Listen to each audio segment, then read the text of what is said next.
Human trafficking case کے بارے میں تیمور کو بتا کر حور کے متعلق گمراہ کیے جانے کی کوشش کی جا رہی ہے۔ ڈرامے کے نیکسٹ ایپیسوڈ میں آپ لوگ دیکھیں گے کہ تیمور جسے یقین نہیں آ رہا کہ حور خود سے کہیں جا سکتی ہے، اسے اس بات کا یقین ہوتا ہے کہ حور کا بھائی دانی کچھ نہ کچھ حور کے متعلق ضرور جانتا ہے اور وہ اس سے پتہ لگا کر ہی رہے گا کہ آخرکار حور کہاں پر ہے۔ جاتا ہے تیمور دانی کے پاس اور جا کر کہتا ہے کہ میں تم سے ایک بات کرنا چاہتا ہوں، مجھے صرف اتنا بتا دو کہ حور کہاں پر ہے، کیونکہ میں بہت اچھے طریقے سے جانتا ہوں کہ تم حور کے متعلق جانتے ہو۔ دیکھو، اگر تم نے کوئی بھی ایسا مسئلہ کریٹ کیا ہے تو اس کی ذمہ داری میں لیتا ہوں، میں سب کچھ سنبھال لوں گا، لیکن حور کے بارے میں مجھے بتا دو۔ اس بات پر دانی بھڑکتا ہے اور کہتا ہے تیمور سے کہ آپ کو کیا لگتا ہے کہ ہر غلطی، ہر گناہ کے پیچھے میرا ہی کوئی نہ کوئی ہاتھ ہوتا ہے؟ میں نے تو آپ پر دل سے یقین کیا تھا، پر مجھے یہ نہیں پتا تھا کہ آپ اس طرح سے آ کر کسی بھی چیز کا الزام مجھ پر لگا دیں گے۔ حور کہاں گئی ہے میں نہیں جانتا، آپ کیوں حور کے متعلق میرے پیچھے پڑے ہوئے ہیں؟ آخرکار وہ میری بھی بہن ہے، میں اپنی بہن کا برا کیوں چاہوں گا؟ وہیں پر دانی، جو واقعی ہی میں جانتا ہے کہ حور کہاں پر ہے لیکن کسی کو بھی بتانے کے لیے تیار نہیں، کیونکہ دانی جانتا ہے کہ اگر اس نے کسی کو بھی بتایا کہ حور اسی کے کیے گئے گناہ کی سزا بھگت رہی ہے تو اس کے ساتھ انجام اچھا نہیں ہوگا اور شاید اسے جیل جانا پڑے، یہاں تک کہ اسے پھانسی بھی ہو سکتی ہے۔ وہیں پر دوسری طرف پری، جو کہ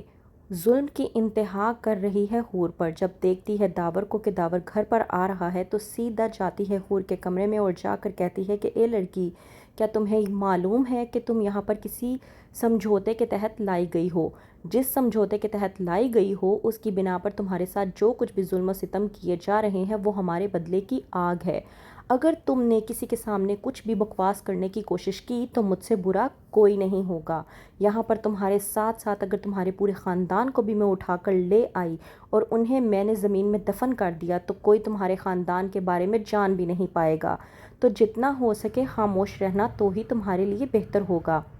داور کے آنے کے بعد حور جب داور کے لیے جوس لے کر جاتی ہے تو داور جب حور کا ہاتھ دیکھتا ہے تو پوچھتا ہے حور سے کہ تمہارے ہاتھ کو کیا ہوا؟ حور، جو کہ پری کی باتوں کو یاد کرتے ہوئے یہ بات